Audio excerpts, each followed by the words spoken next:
ఆత్మవిషయమే దీనులైన వారు ధన్యులని చెప్పినప్పుడు ఆత్మవిషయమే దేనత్వం కలిగి ఉండాలి.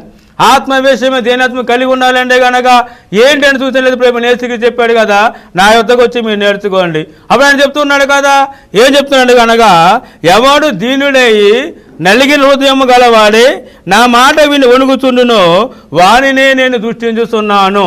గమనించాను ప్రియమైన దేవుని పిల్లలారా, దేవుని యొక్క మాట విని వణికేటువంటి జీవితాలే దేనత్వము కలిగినటువంటి వారు.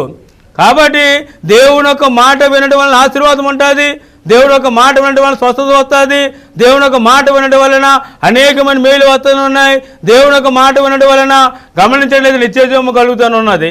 కానీ ప్రభువైన యేసుక్రీస్తు మరి సర్వసృష్టిగా అయితే దేవుడే చెప్తూనే మాట్లాడుతూ లేదు కనుక మరి గమనించాను ప్రియమైన దేవుని పిల్లారా, ఎవడు దేన మనసు కలిగిన వాడే ఉండి అంటే దీనుడై హృదయం కలిగిన వాడు ఎవరైతే ఉంటారో ఆయన